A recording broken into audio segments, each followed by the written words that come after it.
කතන්සු ලබතේ පඤ්ඤං ප්‍රඥාව කෙසේනම් ලැබගම්ද සාදු සාදු සාදු නමෝ තස්ස භගවතු අරහතෝ සම්මා සම්බුද්දස්ස නමෝ තස්ස භගවතු අරහතෝ සම්මා සම්බුද්දස්ස නමෝ තස්ස භගවතු අරහතෝ සම්මා සම්බුද්දස්ස සාදු සාදු සාදු. තෙරුවන් සරණයි පින්වත් ඔබ හැමදෙනාටම. උදා වූ අලුත් සතිය ඔබට නිදුක් නිරෝගී වගේම කායික පීඩාවන් මානසික පීඩාවන් දුරු වන සුබ සතියක් වන්නට බෞද්ධ රූපවාහිනී නාලිකාව ගුවන්විදුලිය හා එක්ව ඔබට සුබ ප්‍රාර්ථනාවන් එක් කරනවා. අපි නිරන්තරයෙන්ම සද්ධර්ම ශ්‍රවණය කරනවා. ඒ වගේම නිතර අපිට ඒ උතුම් වූ තථාගත ධහම අහන්නට බෞද්ධ රූපවාහිනී ගුවන්විදුලියෙන් ඉඩකඩ නිර්මාණය වෙලා තිබෙනවා. ඒ වගේම ඒ අහන ධර්මය නිරන්තරයෙන්ම ප්‍රගුණ කිරීමත් අප සිදු කර යුතු කාරණාවක්. මේ ධහම ප්‍රගුණ කිරීම තුළ අපට ජීවිතයේ බොහෝ තැන් ස්පර්ශ කරන්නට ඒ තැන්වල අපට මුණ ගැහෙන දුක සතුට හඳුනා ගන්නට පුළුවන්කම ලැබෙනවා. එවිට බොහෝ ගැටලු निराකරණය කරගන්නට ඔබට ලැබෙන අවස්ථාව උපරිම ලෙස ප්‍රයෝජනයට ගන්න ඔබට මේ ධහම මඟ කියා දෙනවා. එහෙමනම් අදත් ඒ අරමුණ ඇතිව අපි ආරම්භ කරන සුපුරුදු වැඩසටහන සඳුදා බදාදා සහ සෙනසුරාදා දවසේ සතියේ දින 3ක් ඔබව ආමන්ත්‍රණය කරන ආනන්දයෙන් ප්‍රඥාවට ඔබව රැගෙන යන කතන්සු ලබතේ පඤ්ඤාම් ප්‍රඥාව ලබන්නේ කෙලෙසද වැඩසටහන අපි අදත් ආරම්භ කරන්න මේ සූදානම් වෙන්නේ. අද මාතෘකාව බවට පත් වෙන්නේ ආලවක සූත්‍ර දේශනාව. සති දෙකක කාලයක් අපි මේ සූත්‍ර දේශනාව පසුගිය සතියේ සාකච්ඡා කළා. ඒ අනුව අදත් අපි ආලවක සූත්‍රය අසුරු කරගෙනයි මේ සාකච්ඡාව ඉදිරියට ගෙන යන්නේ. ඒ අනුව අටුවාව අපි විස්තර කරමින් ඉන්නේ. කොයි ආකාරයෙන්ද මේ සූත්‍ර දේශනාව අපේ ස්වාමින් වහන්සේ විග්‍රහ කර දෙන්නේ කියලා අපි අදත් දැන කියා ගන්න සූදානම්. අපි තාම ගෞරවයෙන් নমස්කාර පූර්වකව පිළිගනිමු. කොළඹ 7 ආර්.ජේ. සේනානායක මාවතේ ශ්‍රී සම්බෝධි මහා විහාරාධිපති බෞද්ධ ආමාත්‍ය ජාලයේ ගරු සභාපති දුරන්දර ලන්ඩන් නුවර ප්ලාස්ටෝ හි ඩෙක්රිපාරේ ශ්‍රී සම්බෝධි බෞද්ධ භාවනා මධ්‍යස්ථානයේ ප්‍රධානව ඔබ වෙනුවෙන් තථාගත ශ්‍රී සද්ධර්මය පැය 24ම sannivedanaya කරන්නට දවසේ සෑම මොහොතකම කාර්යබහුල වෙමින් පටිගත කිරීම සිදු කරන සියලුම ශාඛාවන්හි කටයුතු සොයා බලන ඒ වගේම ලංකාවේ ප්‍රථම ඉංග්‍රීසි දහම් පාසලේ වත්මන් විදුහල්පති ධූරයේ හොබවන නම කියන්නට අවසරයි පූජනීය බොරලන්දේ වජිරඥාන නායක ස්වාමින් වහන්සේ අපි සාදුනාද පවත්වමින් පිළිගනිමු. සාදු සාදු සාදු. සංයුක්ත නිකායේ යක්ඛ සංයුත්තේ ඉන්දක වග්ගයේ 12 වන සූත්‍ර දේශනාව ආලවක සූත්‍ර දේශනාව. ඔබ මේ සූත්‍ර දේශනාව දැන් දවස් දෙකක් මුලින් මතක් කරපු විදිහට දැන කියාගත්තා. අපි ගෞරවයෙන් ස්වාමීන් වහන්සේට ආරාධනා කරමු අද දවසේ අපට කොයි ආකාරයෙන්ද මේ අටුවාවේ තිබෙන තවත් කාරණාවන් ස්වාමීන් වහන්සේ විග්‍රහ කර දෙන්න කියලා කියා දෙන්න. අවසරයි නායක හාමුදුරනේ. ගෞරවනීය පූජනීය මහා සංඝරත්නයන් අවසරයි වාසනාවන්ත පින්තුනි. අපි සාකච්ඡා කරමින් පවතින්නේ ආලවක සූත්‍ර දේශනාව. ආලවක සූත්‍ර දේශනාව තුළ සඳහන් වන මේ අට කතාවේ සඳහන් වන විස්තරය ගැන තමයි අපි මේ සාකච්ඡා කරමින් පවතින. ඉතා දීර්ඝ විස්තරයක් සඳහන් වෙනවා. අපි ගියවර සාකච්ඡාවේදී අපි දැනගත්තා භාග්‍යතුන් වහන්සේ ආලවක යක්ෂයාගේ භවනට වැඩම කරන්නේ ආලවක යක්ෂයාට ඇතුළු විශාල පිරිසකට දහස් ගණනකට දහම් මැස පහළ කරගන්නට වාසනාව තියෙන බව. යොදුන් 30ක් පමණ දුර භාග්‍යතුන් වහන්සේ වැඩම කරනවා කියලා සූත්‍රයේ සඳහන් වෙනවා. භාග්‍යතුන් වහන්සේ ආලවක යක්ෂයාගේ භවන ආසන්නයට වැඩම කරාට පස්සේ පළමුවෙන්ම මුණ ගැහෙන්නේ භාග්‍යතුන් වහන්සේට ආලවක යක්ෂයාගේ දොරටු පාලකයා. ඒ දොරටු පාලකයා තමයි ගද්‍රබ කියලා කියන්නේ. ඒ ගද්‍රබගෙන් භාග්‍යතුන් වහන්සේ අහනවා මේ දැන් මේ වෙලාවේ යක්ෂයා ආලවක යක්ෂයා කොහෙද ඉන්නේ කියලා. ඒ වෙලාවේ තමයි හිමවතට ගොසින් ඉන්නවා ආලෝක යක්ෂයා මේ යක්ෂ සමාගමකට යක්ෂයන්ගේ රැස්වීමකට ගිහිල්ලා. ඉතින් භාග්‍යතුන් වහන්සේ අහනවා ඊට පස්සේ මේ යක්ෂයා නැවත පැමිණෙනකන් මට රැයක් ගත කරන්න පුළුවන්ද කියලා මේ භවනේ. ඉතින් ඒකත් මං අහන්න ඕනේ. අහලා දැනගන්න ඕනේ. යක්ෂයාගෙන්ම අහලා දැනගන්න ඕනේ කියලා තමයි ගද්‍රව කියන්නේ. ඉතින් ගද්‍රව ගියාට පස්සේ ඒ යක්ෂ සමාගමට ගියාට පස්සේ මේ ගද්‍රවත් අර භවනේ ඉන්න යක්ෂයාගේ බිරින්දෑවරු සහිත ස්ත්‍රීන් ඒ කියන්නේ ඒ යක්ෂයාගේ භවනේ අනිකුත් තාවතේව කටයුතු කරන ස්ත්‍රීන් සියලු දෙනාම භාග්‍යතුන් වහන්සේට වන්දනා කරලා ඒ වෙලාවේ ධර්මය අහනවා. එහෙමයි. ඒ ධර්ම ශ්‍රවණය කරන වෙලාවේ භාග්‍යතුන් වහන්සේ ඒ යක්ෂණියන්ට කියන කාරණයක් තමයි ඔබට මේ යක්ෂ භවනේ යක්ෂ සේනාධිපති කෙනෙක්නේ. ඒ යක්ෂ සේනාධිපතිගේ බිරින්දෑවරුන් බවට පත් වෙන්න පෙර පින් කරලා තියෙනවා කියලා. එහෙම.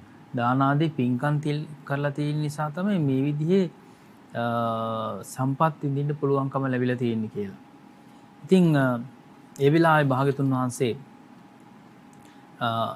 නැවත නැවතත් ධර්මානුශාසනාවන් සිද්ධ කරනවා.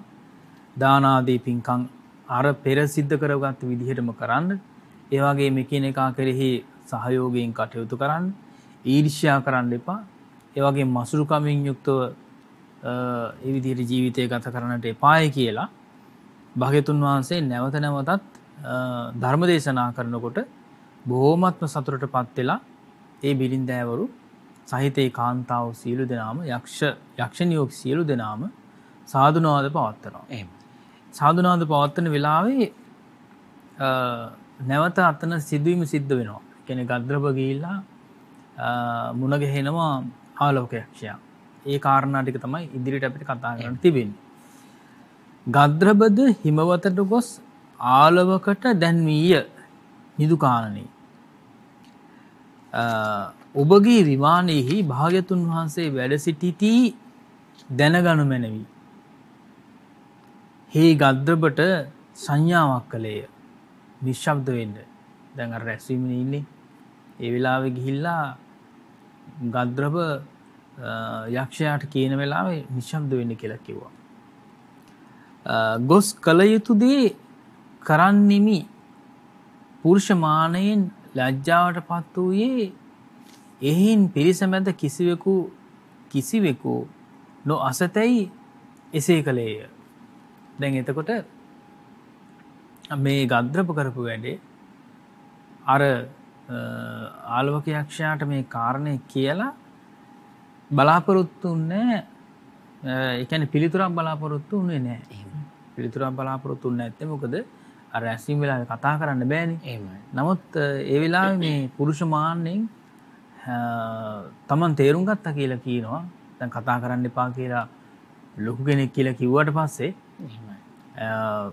පුරුෂ මාන්නෙන් වගේ ලැජ්ජාවටපත් වෙලා අර මුහුණුවරින් පෙන්නුවේ නැහැ මේ නිශ්ශබ්ද වෙන්න කිව්වා කියලා. එහෙමයි. නිශ්ශබ්ද වෙන්න කියලා කිව්වා. එහෙම පෙන්වන්න නැතුව අර තමන් කියපු කාරණේ පිළිගත්තා කියලා තමයි අර පිරිසට පෙන්වුවේ. එහෙමයි. පිරිසට පෙන්නලා මේ ගද්‍රබ එකල්හි සාතාගිර හේමවත දෙදෙනා භාග්‍යතුන් වහන්සේ ජේතවනයේදීම වැඳ යක්ෂ සමාගමට යන්නෙමුයි පිරිවර සහිතව නොයෙක් යානවලින් අහසින් යති. එතකොට ගොඩාක් යක්ෂයෝ ඉන්නවනේ යක්ෂ සමාගමේ යක්ෂයෝ ගොඩක් ඉන්නවා සේනාධිපතිවරු. සාතාගිරෝ හේමවතෝ පුන්නකෝ කරතියෝගුලෝ කියලා ගොඩාක් ඉන්නවා එහෙම. දැන් මේ හේමවතයි සාතාගිරයි දෙන්න කතා කරගත්තා අර යක්ෂ සමාගමට යන්නේ ඉස්සෙල්ලා අපි භාග්‍යවතුන් වහන්සේ වන්දනා කරලා යමු කියලා. මේ අය දැන් අහසින් යනවා යානාවලින්. අහසින්ද යක්ෂයන්ගේ මාර්ග සැම තැනම නැත. එතකොට ඒ යක්ෂයාව යන මාර්ග හැම තැනම නෑ. වෙනම තියෙනවා පාරවල් යක්ෂයෝ යන මාර්ග. එහෙමයි. ආකාශගත විමානයන් ආරක්ෂා කර යා යුතු තැනින් මාර්ගය වේ. එතකොට විමානයන් ආරක්ෂා කරන්න ඕනි තැන් තියෙනවා. ඒවා ඒ ආර්දන් යක්ෂයෝ ඉන්නේ මේ ආරක්ෂා කරන්නනේ. එහෙමයි. එතකොට ඒ ගමන් මාර්ගයත් ඉදිලා තියෙන්නේ මේ ඒ විමාන ආශ්‍රය කරගෙන තමයි මාවත හැදිලා තියෙන්නේ. එහෙමයි. එතකොට ආලවකගේ විමානය බිම පොළවේ පිහිටියකි. මැනවින් ආරක්ෂිතය. ප්‍රාකාරවලින් වටවීය. මැනවින් සකස් කරන ලද දොර අට්ටාල නුවර දොරටු සහිතය. මුදුනෙහි රන් දැලකින් වසන ලද මංජුසයක් පැසක් මෙනි. එතකොට හරිට මංජුසාවක් වගේ රත්තරන් වලින් උඩින් වහලා තියෙන උඩින් වහලා තියෙන්නේ. එහෙම. එතකොට රන් දැලකින් වැහුවා වගේ තමයි සකස් කරලා තියෙන්නේ. නිර්මාණය වෙලා තියෙන්නේ. උසින් යොදුන් 3කේ. යොදුන් 3ක් උසයිලු. එහෙම. ඒතර යොදුනක් කියලා කියන්නේ සතවුන් 16ක් නේ. එහෙම. ඒ වගේ 3 ගුණයක්. ඉහලින් මගක් ඇත. ඔහු එම පෙදෙසට පැමිණ යන්නට නොහැකි වූවාහුය. බුදුන් වහන්සේලා වැඩ සිටින අවකාශයෙහි ඉහලින් යාමට භවාග්‍රය දක්වා කිසිවෙක් සමත් නොවේ. දැන් උඩින් යන්න විදියකුත් නැහැ. ඒකට හේතුව භාග්‍යවතුන් වහන්සේ කොතනද වැඩ ඉන්නවා නම් උඩින් භවාග්‍රය දක්වාම කාටවත් එතනින් ඉහළට ගමන් කරන්න බෑ. භාග්‍යවතුන් වහන්සේ හිසින් ඉහළ කාටවත් ගමන් කරන්න බෑ. එතකොට පුංචි සතෙකුටවත් ගමන් කරන්න බෑ කියලා කියන්නේ දැන් මේ. එතකොට ඒ වෙලාවේ සඳහන් වෙනවා ඔහු මේ කින්දැයි විමසා භාග්‍යවතුන් වහන්සේ දැක අහසට විසිකල දරකොටමෙන් බැස වැඳ දහම් මසා පැදගුණු කොට භාග්‍යවතුන් වහන්සේ යක්ෂ සමාගමට යමුයි වස්තු 3 ප්‍රශංසා කරමින් යක්ෂ සමාගමට ගියහ. එතකොට මෙතන සඳහන් වෙනවා වන්දනා කරලා දැන් යක්ෂ සමාගමට ඒ විදිහට යනවා කියලා. ආලවකතෙම ඔවුන් දැක මෙහි හිඳ ගන්නෙහි පසුපසට ගොස් ඉඩ ලබා දුන්නේය. ඔහු ආලවකයාට ආලවකය ඔබට ලාභයකි. දැන් මෙයාට ඇවිල්ලා කිව්වා. එහෙමයි. කිව්වට මේ පිළිගත්තේ නෑනේ. එහෙමයි. ඒතර අවධානයක් යොමු කරේ නෑනේ. එහෙමයි. දැන් සාතාගේ රයි හේමුවතයි ගිහිල්ලා මේ කාරණා කිව්වා. භාග්‍යවතුන් වහන්සේ ඇසුරු කළ මැනවෙයි දැන්වූහ. මෙසේ භාග්‍යවතුන් වහන්සේ භවනෙහිම වැඩ විසූහ. යම් නුගගසක ආලවකගේ භවනයේ වීද එහි මුල නොවේ. එහින් කින් ලදී. ඒකන් සමයම් භගවා ආලවියන් විහෙරති ආලවකස්ස යක්කස්ස භවනේ. අතකෝ ආලවකෝ ඒ තදවෝච නික්කම සමන. කුමක් නිසා මොහු මෙසේ කීවේද? කෝප කරවුණු කැමැත්තෙනි. දැන් ඔන්න ඇවිල්ලා. දැන් එනකොට අර බිරින්දෑවරුයි හැමෝම බනහනවනේ. එහෙම. ඉතින් තමන්ගේ පිරිස හැමෝම බනහන. භාග්‍යවතුන් වහන්සේ වට කරගෙන දැන් බනහන. එහෙම. බනහන වෙලාවට තරහ ගියා.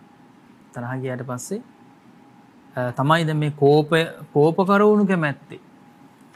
දැන් කැමති වෙලා තමයි මගේ භවනෙන් එළියට යන්න කියලා කිව්වේ. ආලෝකයක්. එහි මුල පටන් සම්බන්ධය මෙසේ දත යුතුයේ.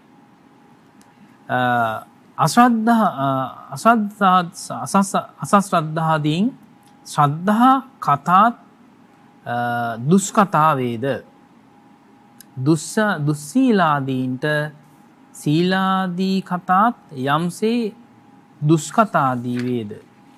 එසේම ඒ යක්ෂයාගේ භාග්‍යතුන් වහන්සේ පිළිබඳව ප්‍රශංසාව අසාම ගින්නට දැමූ ලුණු කැටමෙන් අභ්‍යන්තරෙහි කෝපීන් තට ගානා හදවත ඇත්තේ වී. මගේ භවනට භගවා යම් වූ ඔහු කවරෙක්ද යැසීය. ඔහු කීහ ඇවැත්නි අපගේ ශාස්ත්‍රූ භාග්‍යතුන් වහන්සේ ඔබ නොදන්නෙහිද. උන්වහන්සේ තුසිත භවනයේ සිටියේ පස්මහ බැලුම් බලා ආදී ක්‍රමයෙන් ධර්මචක්‍ර පවත්තනය දක්වා කියන්නා වූ ප්‍රතිසන්ධි ආදීහි දෙතිස් පූර්ව නිමිති කියා ඇවැත්නේ. ඔබ මේ ආශ්චර්යයන් පවා නොදුටුෙහි දැයි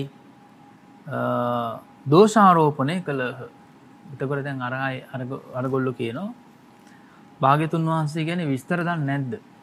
භාග්‍යතුන් වහන්සේ ඒ විදිහට පාරමී ධර්මයන් සම්පූර්ණ කරගෙන පැමිණිලා ඊළඟට පස්මා බැලුම් බලලා තමයි දැන් මේ බුද්ධත්වයට පත් වෙලා තියෙන්නේ. ඒ බුදුරජාණන් වහන්සේ ඔබට පේන්නේ නැද්ද මේ දෙතිස් මහා පුරුෂ ලක්ෂණයන් යුක්තයි කියලා ඔබට පේන්නේ නැද්ද? එහෙම කියලා අහන. හේ දැකද ක්‍රෝධයේ හේතුවෙන් නොදුටිමි පැවසීය. තරහින් දැක්කා. නමුත් තරහ නිසා දැක්කේ නැහැ කියලා කිව්වා. මට පේන්නේ නැහැ කියලා කිව්වා. එවත් තාලවකය. ඔබ දැක්කත් නොදැක්කත් දක්නාලද හෝ නොදක්නාලද හෝ දෙයින් කිම අපගේ ශාසුන් වහන්සේට ඔබ කුමක් කරන්නෙහිද? දැන් ආලෝක යක්ෂයාට වඩා භාග්‍යතුන් වහන්සේට ආදරෙයිනේ නේද? ඒ නිසා දැන් මේ අය කියනවා බුදුරජාණන් වහන්සේගේ දෙතිස් මහා පුරුෂ ලක්ෂණ තිබුණත් නැතත් ඔබ මොකද කරන්නේ? ඔබ මොකද කරන්නේ කියලා. ඔබ උන්වහන්සේ හේතු කොටගෙන සෙලවෙන මොල්ලිය සහිත මහා වෘෂභයකු සමීපයෙහි එදා උපන් වස්සකුමෙන්ද උපමාවක් කියනවා. විශාල මේ ගවයන්ගේ ඉන්නවනේ ගොන්නුන්ගේ මේ විශාල මොල්ලියක් සහිත ගොන්නු ඉන්නවනේ. ඒ වගේ ඒ අයට කියන මේ වෘෂභ රාජයා කියලා කියනවා. ඉන්දියාවේ වශයෙන් දකින්න. ඔව් ඉන්නවා ඒ විදිහට. ඒ වෘෂභ රාජ්‍යයේ ඉදිරියේ ඔබ හරියට වසු පෙටියෙක් වගේ එදා උපන් වසු පෙටියෙක් වගේ කියලා කියනවා. ඒ වගේම තමයි තුන් බෙදුන් සහිත මත වරණයකු හස්ති රාජ්‍යයකු සමීපෙහි ඇත්පව්වකුමෙන්. එතකොට හස්ති රාජ්‍යයේ ළඟ පැටියෙක් වගේ කියනවා. ලෙලදෙමින් එල්ලෙන කෙසරු වලින් සෝභමාන බඳ ඇති සිංහ රාජයක ඉදිරියේහි රජපත් සිලවකුමෙන්ද. එතකොට සිංහ රාජයක ඉදිරියේහි සරයට මේ සිවලෙක් වගේ කියලා කියනවා. ඊළඟට යොදුන් එතකොට මෙතන සඳහන් වෙනවානේ ජරපත් සිවලුකේ ජරාවට පත් වෙච්ච කියන වයසට ගිය සිවලෙක් වගේ කියනවා. මුකුත් කරගන්න විදියක් නැහැ නේ. අන්න ඒ විදිහට කියනවා. යොදුන් 150ක් වැඩුණු සිරුරු ඇති ගුරුළු රජු සමීපෙහි දිරාගිය පියාපත් ඇති කවුඩු පෝත්තකයකු මෙන්ද නේද ඒ වගේ කියනවා ඊළඟට කියනවා යමක් තොප විසින් කළ යුතු නම් ඒ කරව මෙසේ කියන ලද කල්හි ක්‍රෝධ ඇවිස්සුණු ආලවක නැගිට මනෝශිලා තලෙහි වම් පාදයේ තබා දැන් ඔබලාගේ ශාසුන් වහන්සේ හෝ මහානුභාව සම්පන්න මා හෝ බලව දකුණු පයින් සැටයුදුනක් පමණ වූ කෛලාසන පර්වත කුටිය ඉක්මවීය ඊළඟට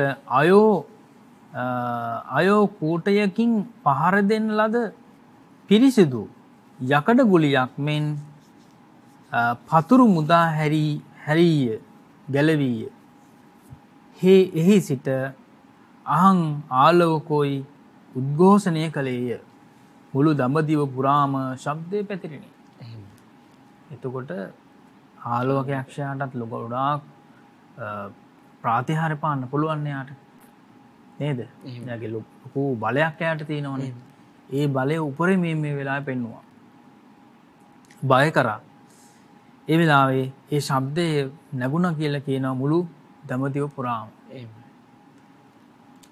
ශබ්ද සතරක් මුළු දඹදිවෙහිම ඇසිනි ඒ වගේ ශබ්ද අවස්ථා හතරකදී ඇහුණා කියලා කියනවා ඊළඟට පූර්ණක යක්ෂ සේනාධිපතියා ධනංජය කෝරවිය රජවරුන්ගේ සූදුව දිනා අත්පසන්දී මම දිනුවෙමි හඬ තැලීය දෙවියන්ගේ රජ වූ ශක්‍රයා කාශ්‍යප බුදුන්ගේ ශාසනයෙහි පිරිහෙද්දී විශ්වකර්ම දේව පුත්‍රයා සුනකයකු කර මම පාපී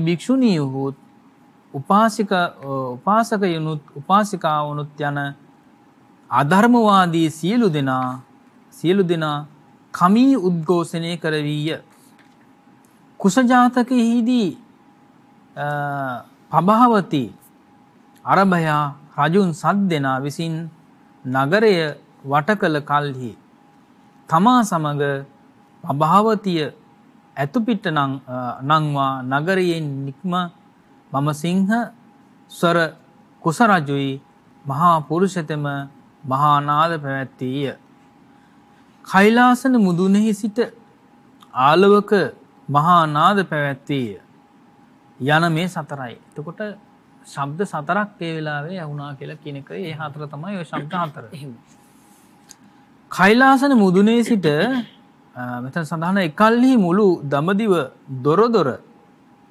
සිට මහා හැඬ නැගුවා හා සමාන විය ගෙයින්ගේටම ශබ්ද ඇහුණා ශබ්ද කරා වගේ තමයි ඒ ශබ්දය ඇහුනේ යක්ෂයාගේ ආනුභාවයෙන් යොදුන් 3ක් හඬ නැගුවා හා සමාන විය යක්ෂයාගේ ආනුභාවයෙන් යොදුන් 3000ක් පතලා වූ හිමවතද බෙහෙවින් කම්පා වේ. හිමවත දක්වාම කම්පාපත් වුණා කියලා කියනවා. මෙයින්ම ශ්‍රමණයා පළවා හරින්නෙමයි වායු මණ්ඩලය හට ගැන්වීය. එතකොට වාතය කැළඹුවා කියලා කියනවා. එතකොට සුලිසුලුඟ වගේ එනවනේ. උනාටුවක් වගේ වෙනවනේ. පෙරදිග ආදී වශයෙන් වාත පැන නැගී හඬ යොදුන් දෙයොදුන් තුන් යොදුන් ප්‍රමාණ පර්වත කූට පලාගෙන වන පැලෑටි වෘක්ෂ ආදී උදුරවාගෙන අලව් නගරයට එමින් සෙවිලි කළ දෑ අහසෙහි පා කරමින් දිරාගිය ඇත්හල් ආදී සුණු විසුණු කරයි. එතකොට හරියට දැන් ඔය ටොනාඩෝ වගේ නේද? මේ කුණාටෝ වගේ කුණාටුවක් වගේ තමයි මේ සිදුවීම සිද්ධ වෙන්නේ. දැන් අර අපි දැක්කනේ පෞගේ කාලේ මේ සාමාන්‍යයෙන් විශාල කන්ටේනර් රථ නේද? ඒව පවා නිකන් අහසින් වගේ යනවා. එහෙමයි. ඒ සුළඟටනේ. එහෙමයි. ඒ වගේ. භාග්‍යතුන් වහන්සේ කිසිවෙකුට වත් ගැහැටක් නොවේවායි අදිෂ්ඨාන කළේ. දැන් මේ වෙලාවේ යක්ෂයා මෙහෙම කරාට භාග්‍යතුන් වහන්සේගේ අදිෂ්ඨානය ඊට වඩා ප්‍රබලයිනේ. එහෙමයි. අර බාහිර දේවල් භෞතික දේවල් වල කොයිතරම් ගැටීමක් සහ අවුල් වේවුල් සහිත දරුණු වුණාට කිසිම පුද්ගලයෙකුට පුරා භූමියකටවත් සත්වයකටවත් හිංසාවක් නොවේවා කියලා අදිෂ්ඨාන කළා භාග්‍යතුන් වහන්සේ. ඒ නිසා බේරුණා. එහෙමයි. සත්තු බේරුණා නේද? ඒ වාතයෝ බුදුන් වෙත පැමිණ සිවුරු කොනක් පමණක්වත් සෙලවීමට අසමත් වූහ. භාග්‍යතුන් වහන්සේගේ සිවුරු කොනක්වත් සෙලවුන්නේ නැහැ කියලා කියනවා. ඉක්බිති ජලයෙන් යට කර ශ්‍රමණයා මරන්නෙමි මහා වර්ෂාවක් හටගැන්වේ. දැන් මේකෙන් පෙරදුනේ නැහැ. සුළඟ කලබලා බැලුවා. හරි ගියේ නැහැ. දැන් වර්ෂාව වස්සන්න උත්සාහ කරනවා. ඒ අනුහසින් පටල සියය පටල දහස ආදී වශයෙන් වලා එක පිට නැගී වසින්නට පටන් ගත්තේය. එතකොට වලාපට නේද? වලාපටවල් එක පිට ඒ විදිහට සකස් කරලා වැස්සුවා කියලා කියනවා. වැහි දහර වේගයෙන් පෘථුවිය සිදුරු විය. වන වෘක්ෂ ආදීන් මුහුදෙහි මුදුන්හි මහෝගය පැමිණ බුදුන් වහන්සේගේ සිරුරේ පිණි බිඳු තරමකවත් තෙමන්නට නොහැකි විය. පිණි විදක්වත් ඇවිල්ලා භාග්‍යතුන් වහන්සේ තෙමන්න බැරි වුණා කියලා කියනවා. ඉක්බිති ගල් වැස්සක් ඇති කළේ. එතකොට ඊළඟට මොකද කරේ? ගල් වැස්සක් ඇති කරා. මහත් වූ පර්වත කූට දුම් දමමින් තිදුලමින් අහසින් පැමිණ බුදුන් වහන්සේ වෙත දිව්‍යමාලා පොකුරු බවට පත් විය. එතකොට දැන් ඔය ගල් බොර එහෙම දානකොට දැකලා තියෙනවනේ නේද? ගල් කුඩු වෙලා විසි වෙලා යන්නේ. එහෙමයි. ආන්නේ වගේ වුණාට ඒ ගල් පර්වත පවා දිලිසීමට පත් වුණා. බැබලීමට පත් වුණා, දිලිසීමට පත් වුණා. ඒ තරම් ප්‍රබල නිසා. නමුත් ඒ ඔක්කොම ඇවිල්ලා එක පොකුරට දාමයක් වගේ හැදිලා දිව්‍ය මාලාවක් වගේ සකස් වුණා කියලා කියනවා. පොකුරු බවට පත් විය. ඉක්බිති ප්‍රහාරක වර්ෂාවක් ඇති කළේය. ඉතින් දැන් උඩින් වැහෙන වර්ෂාවක් වගේ දැන් මේක ප්‍රහාරක වර්ෂාවක්. එක පැත්තකින් සැඩ පහර එන ඊළඟට දෙපැත්තෙන්ම සැඩ පහර එන කඩු හෙල්ල ඊතල ආදිය දුම් දමමින් දිලිසෙමින් අහසින්නිත් බුදුන් වෙත පැමිණ දිව මල් මාලා බවට පත් වේ. ඒකට අර හැම ආයුධයක්ම දිව්‍ය මල් මාලාවල් බවට පත් වුණා කියලා කියනවා. ඊළඟට ඉක්බිති අඟුරු වැස්සක් වැටිය. ඒ අතරේ අඟුරු වැස්සක් වස්සනවා. මේ අඟුරු වැස්සේ ස්වභාවය තමයි එරබදු කෑලමල් පාට බඳු අඟුරු අහසින් පැමිණ බුදුරජාණන් වහන්සේගේ පාමුල දිව මල් වී වැටුණි. එතකොට දිව්‍ය ලෝකෙන් වැටෙන පරසතු මදාරා මල් වගේ මේ විදිහට අර අඟුරු ටික ඇවිල්ලා වැටෙනවා. අඟුරු ටික මල් විදිහට වැටෙනවා. මල් ඇස්සක් වගේ වැටෙනවා. අනතුරුව උණු අලු ඇස්සක් ඉපද විය. ඊළඟට උණු අලු කියන්නේ අලු තියෙන්නේ. එහෙම. ඒ වගේ මේ හොඳට රත් වෙච්ච අලු තමයි දැන් වැටෙන්නේ. එහෙම. ලිපේ තියෙන අලු වගේ. අලු වැස්සක් ඉපදවීය. ඊතා උණුසුම් අලු අහසින් පැමිණ බුදුරජාණන් වහන්සේගේ පාමුල සඳුන් සුණු බවට පත් වී වැටුනේ.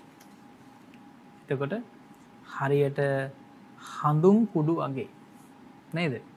සුවඳවත් සඳුන් කුඩු බවට පත් වුණා කියලා කියන ඒ අලු ටික. ඉනික් බිති වැලි වැස්සක් ඉපද වීය. ඊට පස්සේ වැලි වැස්සක් ඉපදුවා කියලා කියනවා. ඒ වැලි වැස්සේ ස්වභාවය ඊතා සියුම් වැලි දුම් දමමින් දිලිසෙමින් ආසින් නවොත් බුදුරජාණන් වහන්සේගේ පාමුල දිව මල් බවට පත් විය. ඒවත් මල් බවට පත් වුණා කියලා කියනවා. දැන් ඔය පුංචි පුංචි මල් තියෙනවනේ. එහෙමයි. ගස්වල ලොකු මල් වගේම කුඩා මල් තියෙනවා. අන්න ඒ වගේ. වැටුණා කියලා කියනවා. ඊළඟට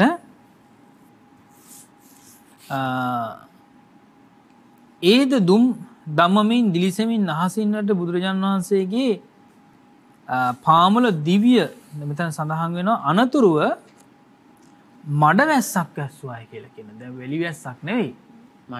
මඩ වැස්සක්. මඩ ටික මොකද වුනේ?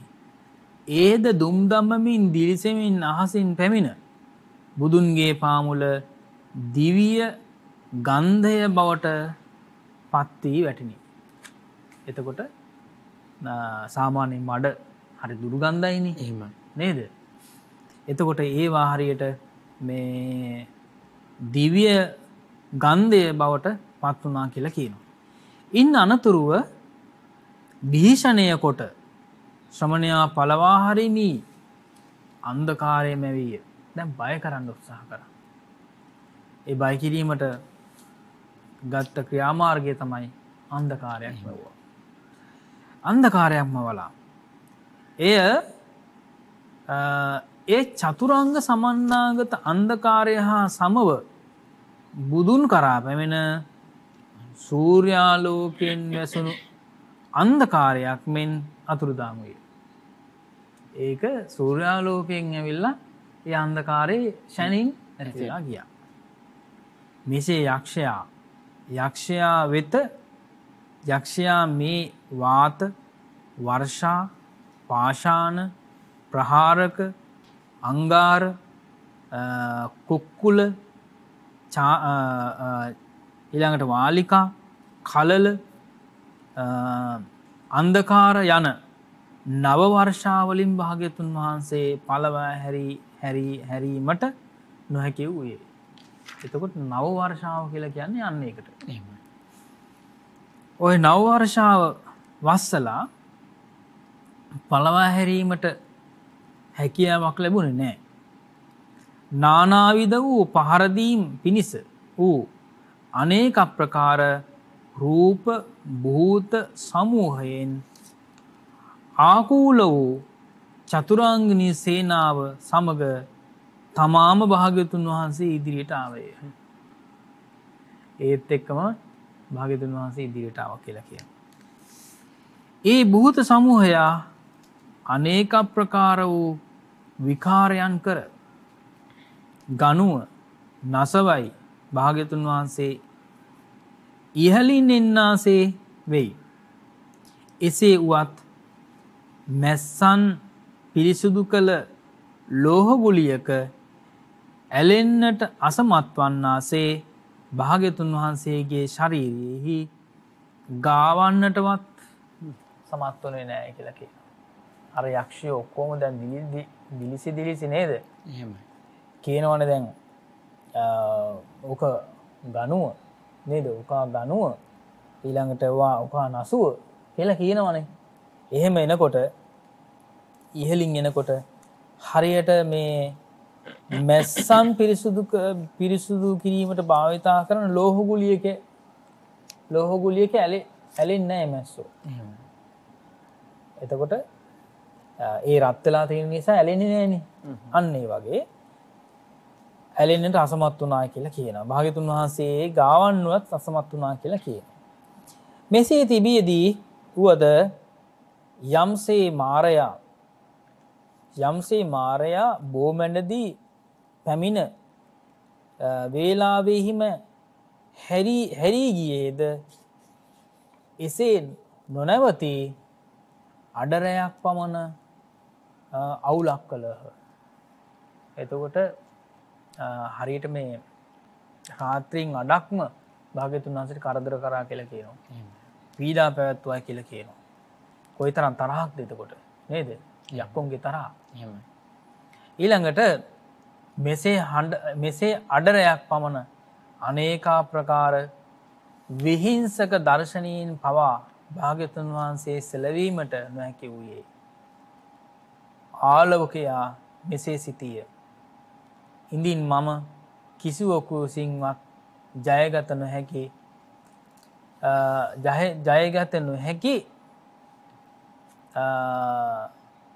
දුස්සාවුදය මුදා හරින්නෙමි නම් මැනවි. එතකොට ආයුධයක් දැන් භාවිතා කරන්න උත්සාහ කරනවා නේද? එතකොට ලෝකයේහි ශ්‍රේෂ්ඨ ආයුධ 4ක ආයුධ 4ක් තියෙනවා ශ්‍රේෂ්ඨ වටිනා ආයුධ. එකක් තමයි සක්‍රයාගේ වජ්‍රායුධය. අනිත් එක වෛශ්‍රවණගේ ගදායුධය. ඊළඟට යමගේ නයන ආයුධය. යම රජුරෝ ඉන්නෝනේ. යම රජුරුවන්ගේ නයන ආයුධය.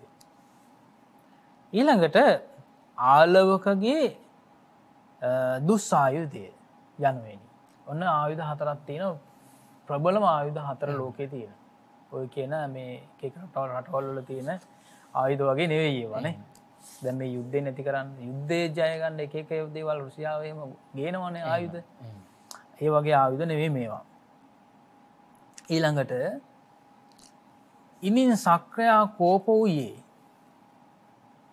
වජ්‍රායුධය මහා මේරු පර්වතයේහි පහර දෙයිද 8,000කට අධික යොදුන් ලක්ෂයක් විනිවිද පසාරු කර ගොස් පහතට යන්නේය. ඒ ප්‍රබලත්වය කොහොමද කියලා කියනවා. නේද? එතකොට ඒ වජ්‍රායුධය සක්‍රයාගේ වජ්‍රායුධයේ ස්වභාවය තමයි එතකොට මහා මේරු පර්වතයෙන් පහර දෙයිද එතකොට මහා මේරු පර්වතයේ ඉඳලා ඉහළ ඉඳලා පහර දුන්නාට පස්සේ පහළට හෙලනකොට 8,000කට අධික යොදුන් ලක්ෂයක් විනිවිද පසාරු කර ගොස් පහතට යන්නේය. ඒ තරම් ප්‍රබලයි කියලා කියනවා. වෛශ්‍රවණ විසින් සාමාන්‍ය කාලයෙහි මුදාහල ගදායුධය බොහෝ යක්ෂ දහස් ගණනකගේ හිස කපා දමා යලි අත්පසුතර පැමිණ සිටී. අත්පසුරට පැමිණ සිටී. ඒ ආයුධය විසිකරාට පස්සේ බොහෝ යක්ෂයන්ගේ නේද? බොහෝ යක්ෂයන්ගේ අත්පා කැපිලා බෙලි කැපිලා විනාශ වෙලා නැවත අතට එනවා කියලා කියනවා. කෝපෝ යමයා විසින් ඔන්න යම රජුරුවන්ගේ තියෙනවනේ නයන ආයුධය. යම රජුරුවන්ගේ නයන ආයුධය නයන ආයුධයෙන් බැලූ සැනකින් ඒ කියන්නේ S2 යම රජුරුවන්ගේ S2 එහෙම බැලූ සැනින් නොයෙක් කුම්භාණ්ඩ දහස් ගණන් දෙනා රත් වූ කබලෙහි තලපුපුරු ගසන්නාක් මෙන් වෙනසේ. තේනවද? ඒතර රත් වෙච්ච කබලේ තල පුපුරු මේ වෙනවා වගේ විනාශ වෙලා යනවා කියලා කියනවා.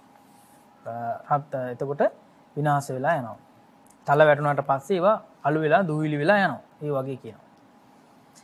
ඊළඟට කිපුණු ආලවක තෙමේ ඉදින් අහසේ ආයුධය මුදා හරිද. දැන් ආලෝක යක්ෂයාගේ එක තමයි දුස්සායුධය. ඒ දුස්සායුධයේ ස්වභාවය තමයි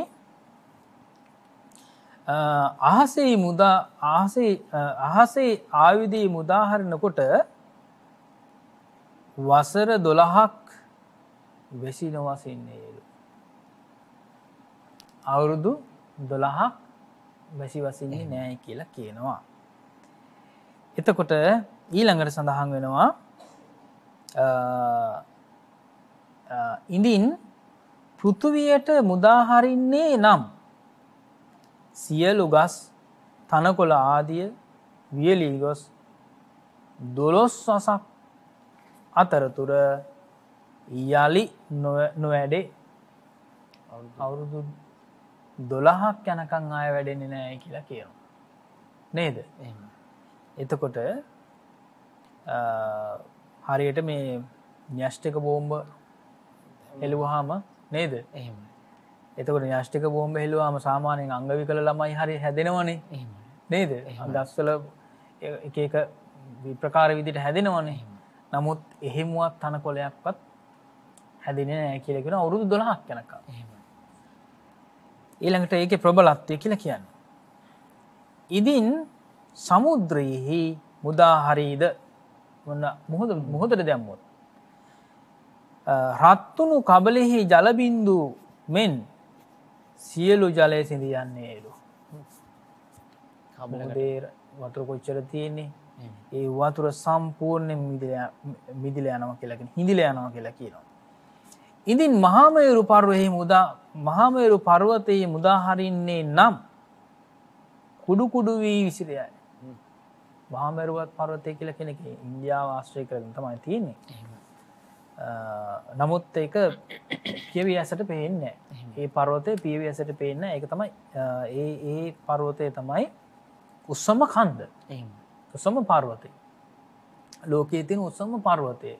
ඒ පර්වතයේ මුදුනේ ඉඳලා යුදුන් 100ක් උඩින් තමයි පළවෙනි දිව්‍ය ලෝකේ තියෙන්නේ. පළවෙනි දිව්‍ය ලෝකේ තියෙන්නේ. අන්න ඒ වගේ ඒ පර්වතය පවා කුඩු දූවිලි වෙලවා යනවලු. අර මේ ආයුධය මුදා හැරියොත් එහෙම. හේ මෙසේ මහානුභාව වූ දුස්සායුධය උතුරු සළුව මුදා අල්ලා ගත්තේය. එතකොට දුස්සායුධය උතුරු සළුව මුදා අල්ලා ගත්තේය. එතකොට දස සහස්‍රී ලෝක ධාතු වල දේවතාවෝ වහා රැස්වූහ. අද භාග්‍යතුන් වහන්සේ ආලෝකයා දමනය කරනසේක. එහිදී ධර්මය අසන්නෙමුයි යුද්ධය දකිනු කැමැත්තේ දෙවියෝද රැස්වූහ. මෙසේ මුළු අහසම දෙවියන්ගෙන් පිරුණේ විය. එතකොට දැන් ඔන්න අදනම් ආලෝකයක්ෂයා කනවා නේද? ආලෝකයක්ෂයා පරදිනවා. ඒ නිසා මේක දකින්න යන්න ඕනේ. දැන් මොනවා හරි පුංචි රණ්ඩුවක් වුණත් මිනිස්සු හරි වට වෙලා බලන්න හරි කැමතිනේ. නේද? යන ගමන නවත්තලා බලන්න. අන්න ඒක තමයි. ගමන නතර කරලා බලනවා. තමන්ට පරක් වෙලා තිබුණත් බලනවා. නේද? ඉතින් එතකොට අන්න ඒ වගේ දැන් මේ දස සහස්‍රී ලෝක ධාතු වල දේවතාවෝ එකතු වුණා කියලා කියනවා. ඒතර කොයිතරම් දේවතාව ප්‍රමාණයක්ද නේද? අද භාග්‍යතුන් වහන්සේ ආලවකයා දමනය කරනසේක. එහිදී ධර්මය අසන්නෙමු. ඒ පරිදුනා වගේ විතරක් නෙවෙයි, ඒක දිහා බලලා අපි සතුටු වෙනව විතරක් නෙවෙයි නේද? එතෙන්දී අපි ගොඩක්ම සතුටු වෙන කාරණේ තමයි අපිට බණ අහන්න ලැබෙන අවස්ථාව ලැබෙනවා. ඒ වෙලාවේ ඉක්බිති ආලවක තෙමේ භාග්‍යවතුන් වහන්සේ සමීපයෙහි ඉහලින් සැරිසරා ඊළඟට වස්ත්‍රායුධය මුදාහලය. ඔන්න ආයුධ මුදාහලය කියලා කියනවා. එය අකුණු වලල්ලක් මෙන් අහසෙහි ගොස් බිරම් හඬක් නගමින් දුම් දමමින් දිලිසෙමින් භාග්‍යතුන් වහන්සේ වෙත පැමිණ යක්ෂයාගේ මානය දමනය කරනු පිණිස පාපිස්නා රෙදි කඩක් වී පාමුල වැටුණි. එතකොට ඉස්සෙල්ලාම දැන් මේ යක්ෂයා කරපු වැඩේ මේ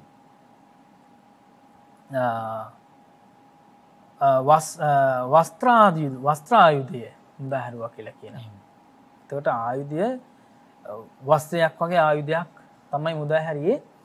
ඒ මුදාහරිනකොට ඒ වස්ත්‍රායුධය භාග්‍යතුන් වහන්සේ පාමුල වැටුණා මුමුතුරුණක් වගේ. නේද? ඊළඟට ආලවක තෙමේ ඒ දැක අඟ සිඳිනා ලද වෘක්ෂයකුමෙන් වෘෂභයකුමෙන් අං කපපු ගවයෙක් වගේ ගවරාජයෙක් වගේ ඔන්න ඉන්නවා. දල උගුලන ලදන් නාගයකුමෙන් නාග කියලා කියන්නේ ඇතාටනේ. එතකොට දල උගුලපු මේ මෙතන දල උගුලපු කෙලිම නාගයෙක්. ඒ කියන්නේ දත් ගලවපු නාගයෝ ඉන්නවනේ. ඒ නාගයක් වගේ තේජස නැති වෙලා ගියා. ඊළඟට උඩඟු රහිත හැලුණු මාන දජ ඇති අයකු වී මෙසේ සිටිය. එතකොට මේ විදිහට හිතනවා. දුස්සායුධයද ශ්‍රමණයා අභිභවනය නොකළේය. හේතුව කුමක්ද? මීට හේතුව ශ්‍රමණයා මෛත්‍රී විහරණයෙන් යුතු වීමයි. ඔන්න මෛත්‍රී විහරණයෙන් යුතු නිසා තමයි මේ විදිහට මේ ආයුධය ක්‍රියාත්මක වුණේ නැත්තේ. ඊළඟට ඔහු කෝප කරවා මෛත්‍රියෙන් වෙන් කිරීම මැනවි. ඊළඟට කල්පනා කළා තරහ ගස්සන්න ඕන. තරහ ගස්සුවොත් එහෙම පරාජයට පත් කරන්න පුළුවන් කියලා හිතුවා. එහෙම හිතලා මේ සම්බන්ධයෙන් අතකෝ ආලවකෝ යක්කෝ යේන භගවා නික්කම සමන කියන ලදී අර එළියට යන්න කියලා කියනවනේ. එහෙම තරහ උපදවන්න උත්සාහ කළා. ඇතුළට එන්න කියනවා ආයෙත් යන්න කියනවා වගේ 3 වතාවක් කියලා නේද? 4 වෙනි වතාවේ භාග්‍යතුන් වහන්සේ එළියට ගියේ නැහැ. එළියට වැඩම කරේ නැහැ. එහි අදහස මෙයයි.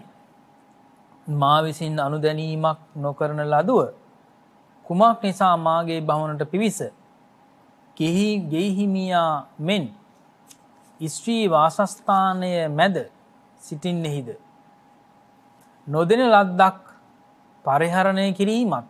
දැන් ඔන්න දැන් මේ යක්ෂ භවනයේ ඉන්න අර යක්ෂණියෝ ටිකක් දැන් ඇවිල්ලා භාග්‍යතුන් වහන්සේගේ පැත්තේනේ. එහෙමයි නේද? ඒ වගේම තමයි භාග්‍යතුන් වහන්සේ අර මේ යක්ෂයාගේ ආසනිය තමයි වාඩි වුනේ. ඉතින් ඒකත් දැන් මේ අනවසරයෙන් තමයි පරිහරණය කරන්නේ. පරිහරණය කිරීමත් ස්ත්‍රී සංසර්ගයටත් ශ්‍රමණියෙකු තරම් නොවේ. දැන් භාග්‍යතුන් වහන්සේට සුදුසු භාග්‍යතුන් වහන්සේ නමකට එමෙන්න ශ්‍රමණයෙකුට සුදුසු නැති දෙයක් තමයි මේ කරන්නේ කියලා හිතුවා.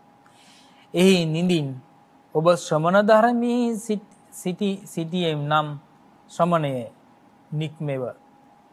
සමහරු මේ පෞරුෂ වචනත් තවත් පරුෂ වචනත් කියාම මොහු මෙසේ පැවසී යයි කියත් මේ අටුවා චාරින් වහන්සේලා දේශනා කරන්නේ. ඉක්බිති භාගතුන් වහන්සේ යම් හේකින් ස්තබ්ද දැඩි ස්වරූපයෙන් යුතු ඌවකු ප්‍රතිශබ්ද භාවයේ ඇති කරන කල්හි උදාහරණ වශයෙන් සැරපරුස බල්ලකුගේ නාසයෙහි පිත සිඳී නම් පිත ඉවත වැටුණු විට ඌ වඩාත් අධික ලෙස ඡණ්ඩ වන්නේය. ඒ සුනකයෝ අල්ලන්න කැමතිම නැති තැන තමයි නාසය. ඉනේ බල්ලෝ කැමති නෑ නාසය අල්ලනවට. දැන් චමිල් දැකලා ඇතිනේ මේ ඒ නාසය මාලන නැති වුණත් මේ හොටෙන් අල්ල ගන්නවා ගිහිල්ලා මෙහෙම. නේද? ඒතර හිතන්නේ ඒ සුනකයා හිතන්නේ මේ නාසයෙන් අල්ලනවා කියලා. ඒතර නාසයේ තමයි තියෙන්නේ අර පිට කියලා කියන්නේ. ඒ පිට නිසා තමයි එතන තියෙන පිට නිසා තමයි ඒ ඡන්ද නැත්තේ, පරුස නැත්තේ. ඒ කියන්නේ සැර නැත්තේ. ඒක ඉවත් කරාට පස්සේ තවත් සැර වෙනවා කියලා කියනවා. ඊළඟට සඳහන් වෙනවා ඌ වඩාත් අධික ලෙස ඡන්ද වන්නේය. එමෙන්ම වඩාත් දැඩි වෙයි. මෘදු බවින්ම ඔහු দমনය කිරීමට හැකි වෙතයි දැන මැනවිය වැත්නි. ප්‍රිය වචනයෙන් ඔහුගේ වචනය පිළිගෙන නික්මුනුසේක. එහින් සාදාව සෝති භගවා නික්කමි කියන ලදී. ඉක්බිති ආලවක මේ ශ්‍රමණයා සුවච කීකරු කෙනෙකි. එක් වචනයකින්ම නික්මුණේය. දැන් ඉස්සෙල්ලා පළවෙනි පාර කියනකොටම නික්මෙන්න කියලා ඔන්න නික්මුණා. නේද? භාග්‍යතුන් වහන්සේ එළියට වැඩම කළා. එළියට වැඩම කරා පළවෙනි වතාවේ. එතකොට හරි සුවචයි කියලා හිතුවා. මෙසේ පහසුවෙන් නික්මීමට හැකි ශ්‍රමණයා මම ආකාරකරණයෙන් මුළු රාත්‍රියේම ආයුධ මගින් එරෙහිව ගියේමි මුදු සිත් ඇත්තේ වී. අනේ මං කරපු මෝඩ වැඩේ නේද? මෙච්චර මේ භාග්‍යතුන් වහන්සේට යන්න කියනකොට මේ නික්මෙන්න කියලා කියනකොට යන කෙනා මම මොකද කරේ? අර විදිහේ මගේ තියෙන ඔක්කොම බලය පෙන්නුවා. ඒ කියන්නේ අඩරයක්ම මම මෙච්චර මහන්සි වුණා කියලා ඔන්න එයා මෘදු බවට පත් වුණා කියලා කියනවා. යාම මෘදු බවට පත් වුණා කියලා කියනවා. යලි මෙසේ සිටීය. සුවච භාවය නිසා නික්මුනේද නැතහොත් ක්‍රෝධයෙන් නික්මුනේදයි දැනුදු දැන ගැනීමට නොහැක විමසිය. දැන් ආයෙත් සැරයක් හිතනවා. මේ මුදු භවයෙන් නික්මුණාද ආපහු තරහෙන් නික්මුණාද දන්නේ නැහැ කියලා එහෙම ආයෙත් හිතනවා. හිතලා ඉක්බිති පවිස් සමනය කියලා නැවත ආයෙ එන්න කියලා කියන්නේ ඒ නිසා ආයෙත්. යන්න කිනකොට දැන් ඇත්තටම යක්ෂයා බලාපොරොත්තු වෙන්නේ භවනෙන් එළියට දාන්නනේ. නේද? භාග්‍යතුන් වහන්සේ එළියට වැඩම කරවන්නනේ. ඒ වුණාට ආයෙත් එන්න කියලා කියනවා. ආපහු එන්න කියලා කියනවා. ඉක්බිති බුදුන් සුවචයයි මුදු වූ සිත්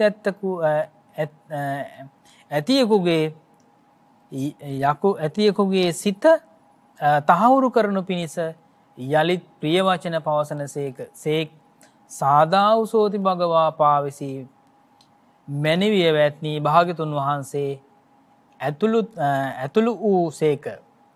ආලවකතමය යළි යළිත් එකී සුවච භාවයේ විමසන්නේ තෙවනුවත් නික්කම පවිස කීය.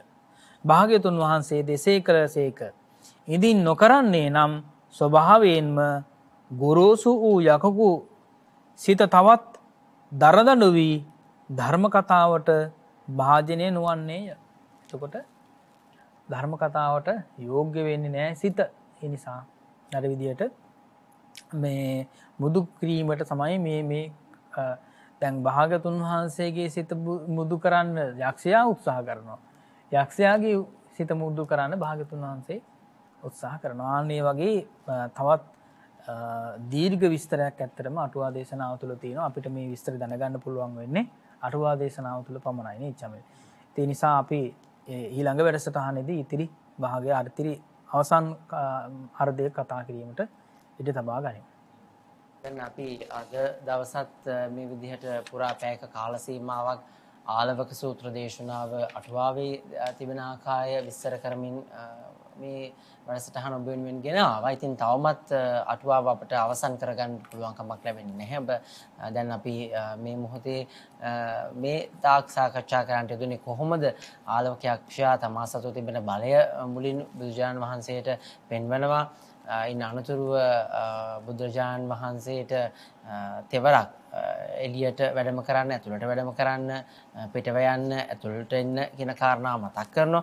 අපි බලමු ඉන් අනතුරුව මොකක්ද සිද්ධ වෙන්නේ කියලා. දැන් අපේ ස්වාමීන් වහන්සේ මතක් කරපු විදිහට ආලෝක යක්ෂයා උත්සාහ කරනවා භාග්‍යවතුන් වහන්සේගේ සිත මෘදු කරන්න. භාග්‍යවතුන් වහන්සේ උත්සාහ කරන්නේ මේ ඉතා දරුණු කෝපයෙන් සිටින ආලෝක යක්ෂයාගේ හිත මෘදු කරන්න. අපි ලබන සතියේ නැත්නම් බදාදා දවසේ මේ ආලෝක සූත්‍ර දේශනාවේ ඉතිරි කොටස ඔබ වෙනුවෙන් සාකච්ඡා කරන්න බලාපොරොත්තු වෙනවා. අපි ගෞරවයෙන් ස්වාමීන් වහන්සේට ආරාධනා කරමු ඔබ වහන්සේ සෑම මොහොතකම අලුත් සංකල්පනාවන් ලෝකයට කියා දෙනවා. දැන් මේ ගෙවුණු කාල සීමාව තුළ විවිධාකාර වූ පින්කම් පිළිබඳව අපි සමහර විට අපට නොහිතුණු පින්කම් පිළිබඳව ස්වාමීන් වහන්සේ කල්පනා කරලා ඒ පින්කම් සිදු කරන්න ඔබ අපිට ආරාධනා කළා. ඒ වගේම පින්කමකට පසුගිය දවසෙත් අපේ ස්වාමීන් වහන්සේ ඔබට ආරාධනාවක් සිදු කළා. පොළොන්නරුව කිරිවෙහෙර සෑරදුන් වහන්සේගේ කොත නිර්මාණය කිරීම සඳහා අපි හැමදෙනාටම දායක වෙන්න පුළුවන් කියන කාරණාව මේ පවතින තත්ත්වයක් එක්ක ස්වාමීන් වහන්සේ ඔබට සිහිපත් කළා. අපි ගෞරවයෙන් ස්වාමීන් වහන්සේට ආරාධනා කරමු ඒ පිළිබඳවත් සිහිපත් කරලා වැඩසටහන නිමාවටපත් කරන්න. පින්නතුනේ පොළොන්නරු රාජධානිය තුළ පිහිටි විහාර කර්මාන්තයන් තුළ චෛත්‍ය රාජයන් වහන්සේලා ගොඩනැගිලා තියෙනවා. නමුත් එක චෛත්‍ය රාජයන් වහන්සේ නමකවත් කොත දක්වා සම්පූර්ණ වෙලා නැහැ. ඉතින් ඒ නිසා යම් යම් අවස්ථාවලදී ගරා වැටීම් ආක්‍රමණ නිසා ගරා වැටීම් සිද්ධ වෙලා තියෙන නිසා කොහොම වුණත් එක චෛත්‍ය රාජයන් වහන්සේ නමකවත් අපිට නිමාවක් දකින්න පුළුවන් කමක් නැහැ. නමුත්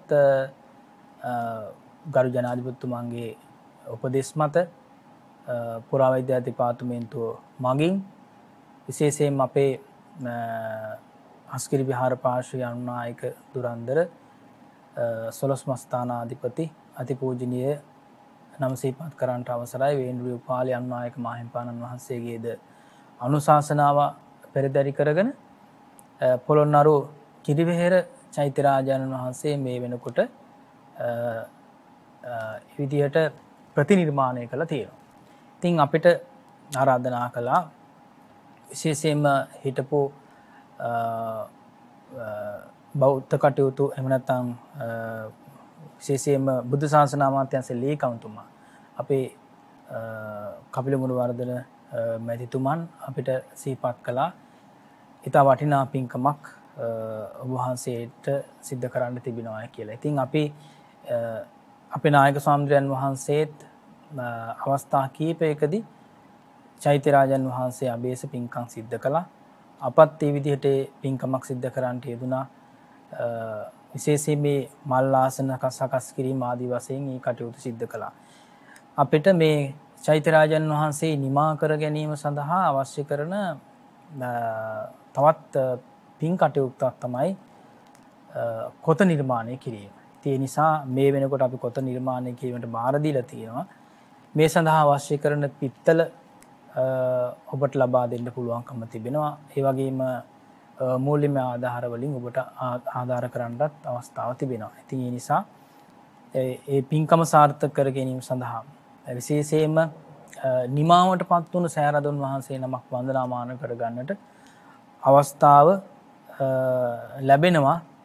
අපිට මේ කටයුත්ත ඉතා ඉක්මනින් සිද්ධ කරගන්නට අවස්ථාව සැලසුණොත්. ඉතින් අපි මේ කාලවකවානුව තුළ අපි දන්නවා ලංකාවේ ආර්ථිකයේ ඇතුලේ අපේ ජනතාව පින්නතුන් බොහොම අමාරුවෙන් අසීරුවෙන් තමයි ජීවත් වෙන්නේ. ජීවිතේ ගැටගසා ගන්න. ඉතින් ඒ නිසා කොහොම වුණත් ඒ කටයුතු සියල්ලක්ම තිබියදී කොයිතරම් අසීරුවෙන් වුණත් අපි සිද්ධ කරගෙන එන පින්කම් ඒ විදිහට අපි නතර කරන්න අවශ්‍ය නැහැ. ඒ නිසා බොහොම අසීරුවෙන් වුණත් ඒ පින්කම් අපි සිද්ධ කරන්නට ඕනේ. ඉතින් ඒ නිසා පසුතැවීමක් ඇති වෙනවා අපිට දැන් මේ පින්කම් සිද්ධ කරන්න බැහැනේ කියලා ඒ විදිහට කල්පනා කරන්න පුළුවන්. පසුතැවීමක් ඇති වෙන්න පුළුවන්. ඉතින් ඒ නිසා කොයිතරම් බාහිර උපද්‍රව තිබුණත් කොයිතරම් බාහිර වශයෙන් කරදර පීඩාවන් තිබුණත් අපිට පින්කම් සිද්ධ කරගන්න අවස්ථාව සැලසෙනවා. ඉතින් සුළු වශයෙන් හරිය මේ පින්කමට දායක වුණොත් එහෙම විශාල පිරිසකගේ ඒක රාශී වීමෙන් යුක්තව මේ පින්කම සාර්ථක කරගන්නට හැකියාව ඒකාන්ත වශයෙන් ලැබෙනවා. ඉතින් මේ රැස් කරගන්න උතුම් පුණ්‍ය ශක්තියින් කුසල ශක්තියින් දෙවියන්ටත් අපවත්ව දාලා අපේ නායක ස්වාමීන් වහන්සේ ඇතුළු සිළුමි අතීන්ද්‍රයන් වහන්සේලාට රාජරාජ මහා මාත්‍යවරුන්ටත් සියලු රණවිරෝධ මේ පින් අනුමෝදන් වේවා. ඒ වගේම මියගිය හැම දිනාමත් මේ පින් අනුමෝදන් වේවා. උතුම් මහා සංඝරත්නයටත් ඔබ අප හැම දිනාටමත් මේ උතුම් පුණ්‍ය ශක්තියින් කුසල ශක්තියින් මගපල පිළිවෙලින් නිවන් සාක්ෂාත් කරගන්නට මේ ජීවිතේම මේ සියලුම දුක්ඛම් කටළු වලින් මිදිලා උතුම් වූ සදාකාලික සැනසීම වන නිර්වාණ ධාතුවෙන් සැනසීම උදා කරගන්නට හේතු වාසනා වේවා කියලා සාදු කියලා ප්‍රාර්ථනා තබා ගනිමු. සාදු සාදු සාදු. තවත් මහා පින්කමකට සිදු කරපු ආරාධනාවක් අපි දන්නවා ලංකාව තාම බෞද්ධ රටක්. මේ බෞද්ධ රටේ එදා අතීතයේ අපේ මුතුන් මිත්තන් රජදරුවන් වෙහෙර විහාර අතිවිශාල සංඛ්‍යාවක් නිර්මාණය කළා.